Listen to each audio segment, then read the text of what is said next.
मैं आज आपको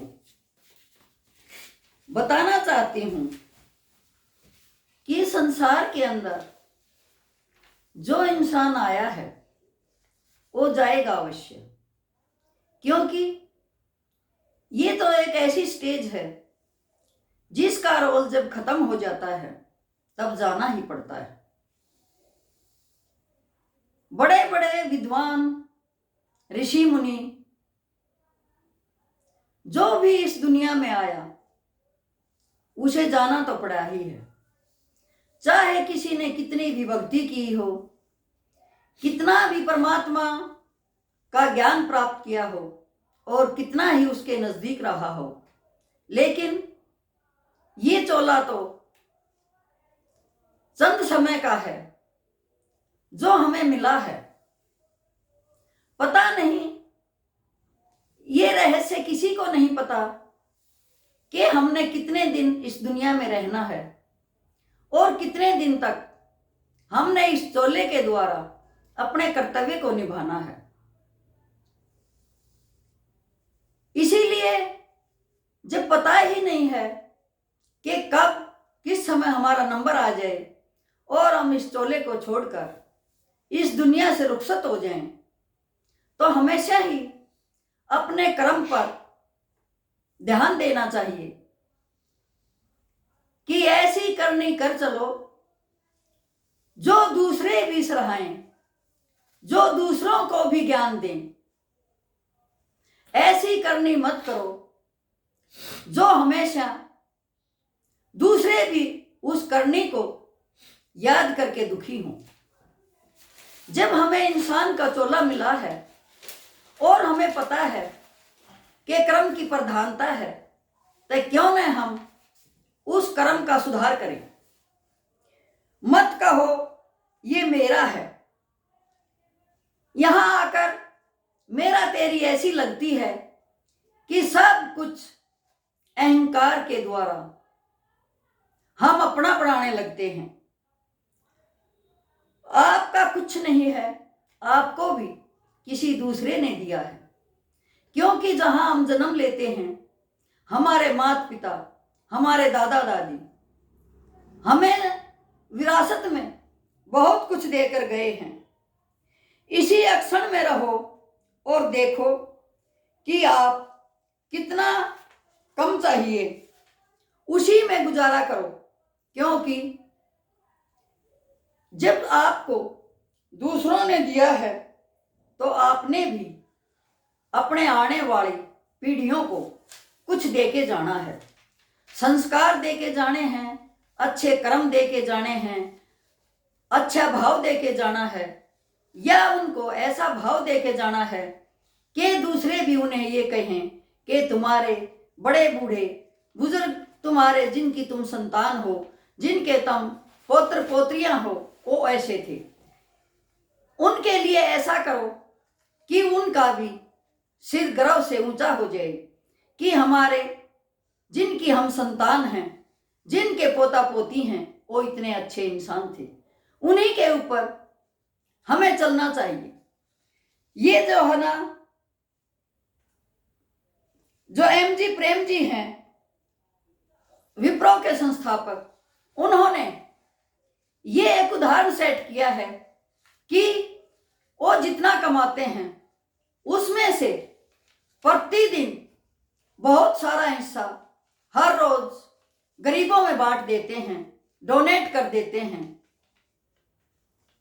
बड़ी बड़ी संस्थाएं चला रखी हैं, अनाथों की संस्थाएं हैं, स्कूल हैं, हॉस्पिटल हैं, और जहां पर गरीबों का मुफ्त इलाज होता है। तो जो कुछ हमें मिला है, हम उसमें से यदि डोनेट करते हैं तो हमारे आगे के लिए संरक्षित रहता है।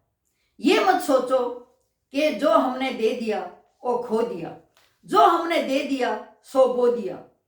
जैसे कि एक बंजर धरती में हम नलाई गुदाई करके उसमें पानी डालते हैं, फिर उसमें पेड़ लगाते हैं। वो पेड़ धीरे धीरे करके बड़ा होता है और काफी सालों के बाद उस पर फल लगते हैं। इसी तरह से यदि इंसान आज कोई कर्म करता है, अच्छा कर्म करता है, तो उसे फल भविष्य में अवश्य मिलेगा।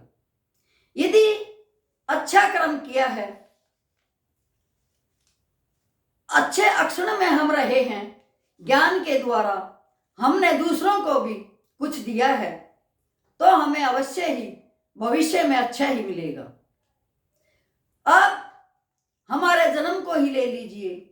यदि हम आज दान पुण्य करते हैं, सामर्थ्य अनुसार दूसरों की सहायता करते हैं, अच्छे घर में जन्म लेते हैं, परमात्मा देख रहा होता है, हमारा लेखा जोखा प्रतिदिन का लिखा जाता है, और उसी के अनुसार जैसे एक पेड़ धीरे धीरे करके बड़ा होता है और सालों बाद उस पर फल लगते हैं, इसी तरह से इंसान का जीवन भी धीरे धीरे करके आगे बढ़ता है और अंत में उसे पता नहीं कि कब इस दुनिया से रुखसत होना है, और वो हो ही जाता है। अगले जन्म में कोई झोपड़ी में पैदा होता है और कोई धनाढ्य घर में पैदा होता है। ये सब उसके अपने पिछले जन्म के कर्मों का फल है। यदि हमारे कर्म अच्छे हैं, हमने दान दिया है, हमने दूसरों की सहायता की है, तो अगला जन्म भी हमारा ऐसा सामर्थ्यवान घर में होगा कि हम दूसरों की सहायता कर सकें। यदि हमने कभी किसी को कुछ नहीं दिया, अहंकार में जिए, क्रोध में जिए, दूसरों का भला नहीं सोचा, तो हमारा कैसे होगा? परमात्मा के पोथी में तो हमारा सब कर्म लिखा हुआ है। जब हमारा जन्म होता है, एक झुकी झोपड़ी में होता है, तो हम हर एक चीज के लिए तरस जाते हैं। क्यों तरसते हैं? क्योंकि हमने दूसरों को तरसाया है। हमने जब कुछ दिया ही नहीं, तो हम लेंगे कैसे? जब हमने पेड़ उगाया ही नहीं, धरती की खुदाई की ही नहीं, उस पेड़ में पानी दिया ही नहीं, तो वहां फल कैसे लगेंगे? फल तो तभी लगेंगे जब हम संघर्ष करेंगे, उस पेड़ की सिंचाई करेंगे।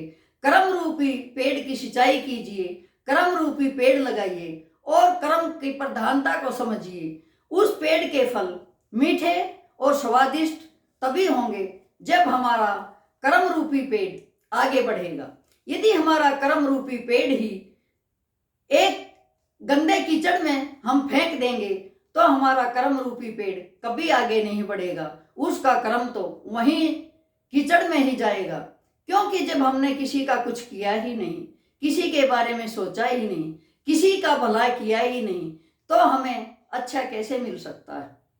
आज जो संसार है इसीलिए दुखी है कि उसमें कर्म की प्रधानता है ही नहीं। शर्फ, स्वार्थ, लालच, लोभ, अहंकार, क्रोध, यही लालसा है कि दूसरों से बदला लो, दूसरों के प्रति क्रोध रखो, अहंकार में जियो, अपने आप को इतना बड़ा समझो कि मेरे बराबर कोई है ही नहीं, जबकि उसके घर में तो सबकी पोथी लिखी हुई है, सबके एक एक अक्षर लिखा हुआ है। चाहे जो भी कर्म हम उजागर करें या छुपके करें, लेकिन उसकी निगाहों से कुछ नहीं बचता। उसकी निगाहें हमेशा हर जगह खुली रहती हैं।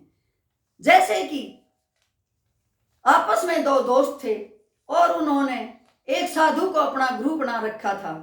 साधु ने कहा, बेटा मुझे जरूरत है, कहीं से पैसे ला कर दो। लेकिन एक जो कम बुद्धि वाला इंसान था, कम बुद्धि वाला बच्चा था, उसने किसी की जेब काटी और ये नहीं देखा कि वो कितना जरूरतमंद आदमी है, और साधु के लाकर पैसे दे दिए। जो इंसान, जो बच्चा जिसके अंदर ज्ञान का दीपक जला हुआ था, उसने हर जगह देखा तो परमात्मा देख रहा था। वो खाली हाथ साधु के पास लौटा और उसने कहा, महाराज मैं आपके लिए सिर्फ और सिर्फ अपने हाथों से, अपने शरीर से आपकी सेवा कर सकता हूँ, लेकिन आपको धन के रूप में कुछ नहीं दे सकता, क्योंकि मेरी इतनी सामर्थ्य नहीं है, और मैं बुरा करूँगा नहीं, किसी की जेब कतरूँगा नहीं, क्योंकि परमात्मा हर जगह देखता है, हर जगह उसकी निगाहें हैं। उस इंसान जो कि ज्ञानवान है, अच्छा है, वो साधु को स्पष्ट बता देता है कि मैं आपकी सेवा तो कर सकता हूं, लेकिन आपको धन नहीं दे सकता, क्योंकि मेरे पास है नहीं, और चोरी चकारी मैं करूंगा नहीं, क्योंकि जो देखने वाला है वो सब जगह देखता है, और मेरे जो कर्म हैं वो लिखे जाते हैं।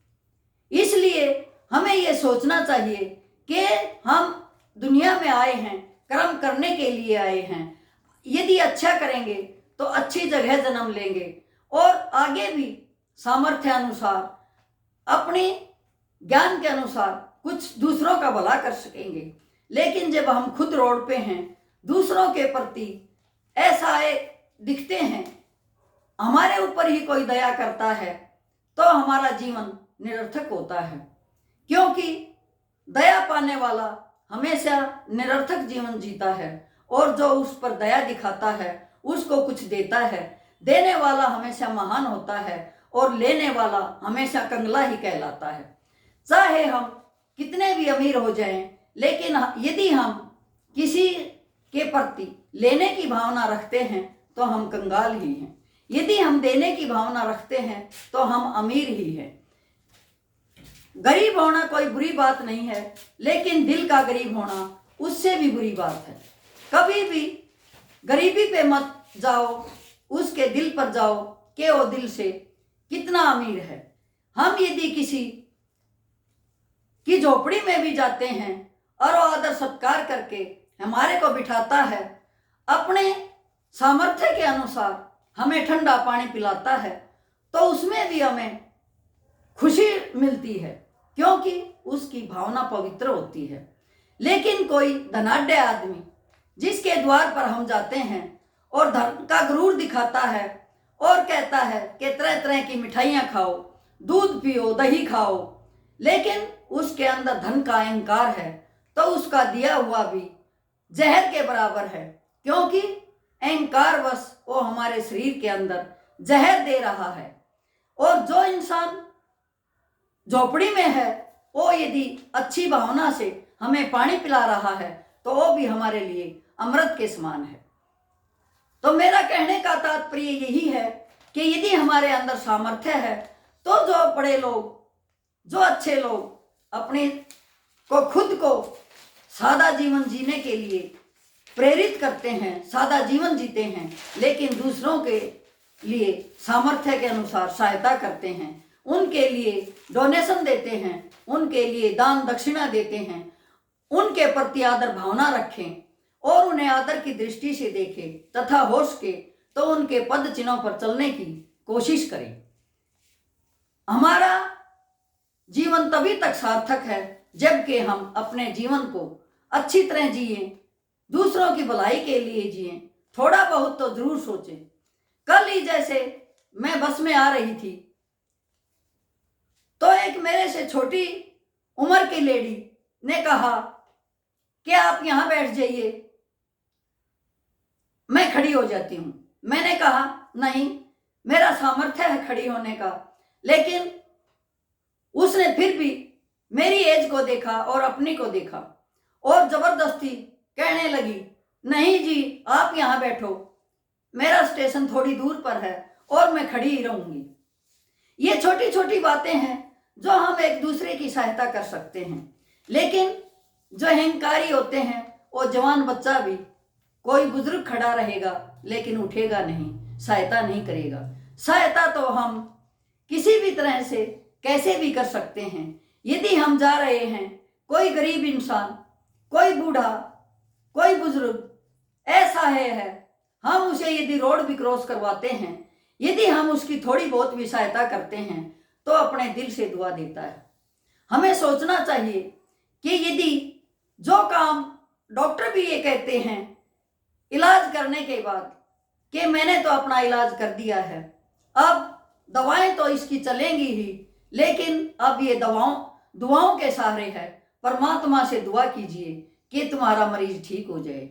जब इतने बड़े बड़े विद्वान डॉक्टर भी उसकी दुआ पर निर्भर हैं, उसकी दुआ को सर्वोपरि मानते हैं, तो आम इंसान को तो माननी ही चाहिए। यही था मेरा वीडियो। यदि आप लोगों को पसंद आया हो तो कृपया करके लाइक और सब्सक्राइब भी करिए तथा दूसरों को शेयर भी करिए, और यदि हो सके तो थोड़ा बहुत जितना हो सके अपने जीवन के अंदर अमल में भी लाइए। धन्यवाद।